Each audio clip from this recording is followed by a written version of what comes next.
Memasuki hari ke-136 atau masuk bulan keempat saat ini atas peristiwa teror bom Molotov di kantor redaksi Jubi pada 16 Oktober 2024 lalu. Tersangka pelaku teror yang terdiri dari 2 orang pria bertubuh tegap belum menemui kejelasan dan terkesan berbelit-belit meski alat bukti dan keterangan saksi sudah ada. Berkas perkara yang dilimpahkan Polda Papua ke Polisi Militer Kodam 17 Cendrawasih pada 22 Januari 2025 tampaknya menemui jalan buntu. Setelah diselidiki selama 26 hari, Kodam mengembalikan berkas tersebut ke Polda Papua pada 18 Februari 2025. Kepala Penerangan Kodam 17 Cendrawasih Letkol Infantri Chandra Kurniawan menyatakan alasan berkas dikembalikan karena tidak ditemukan bukti yang mengarah pada keterlibatan anggotanya. Hasil dari tim investigasi bahwa belum ditemukannya bukti ada keterlibatan prajurit TNI, sehingga Kodam telah memberikan surat jawaban kepada Polda tentang pengembangan kasus ini. Jadi itu pada tanggal 18 Februari.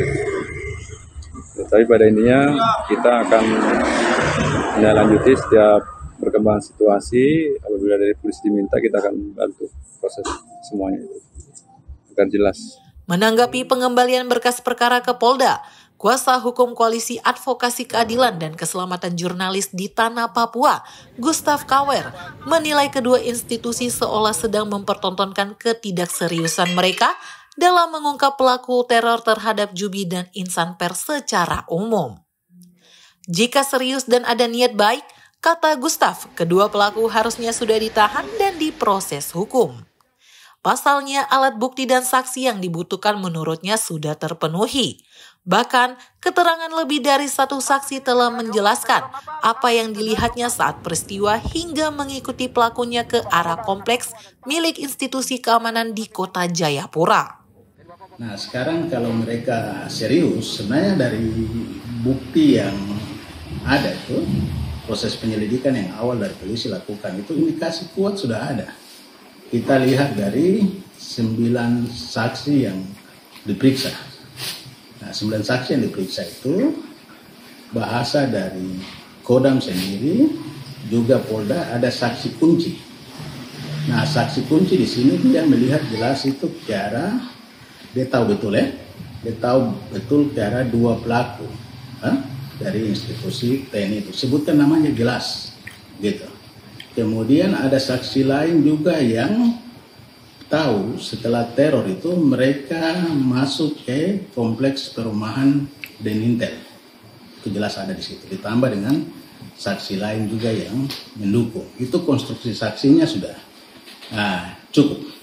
Selain itu, Gustaf menjelaskan, bukti petunjuk yang menjadi kategori penetapan tersangka sebenarnya juga sudah lengkap. Dengan bukti-bukti, saksi kunci, keterangan saksi ahli, bukti surat, bukti petunjuk, hingga keterangan terduga tersangka. Gustaf berharap upaya pengungkapan pelaku kasus teror yang menimpa Jubi pada akhirnya terungkap. Ia mengatakan ini menjadi ujian bagi pihak keamanan, Polda maupun Kodam. Jadi konstruksi dari KUHP itu sudah cukup untuk penetapan tersangka. Nah, penetapan tersangka itu dilakukan dengan bukti permulaan yang cukup.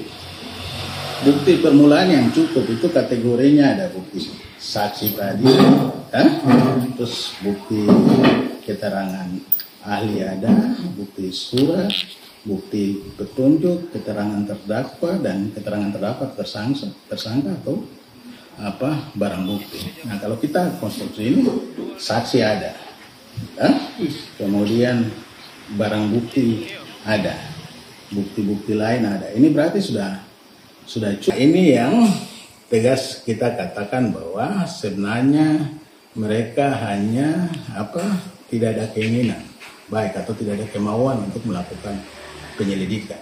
Gitu. Kalau dilakukan dengan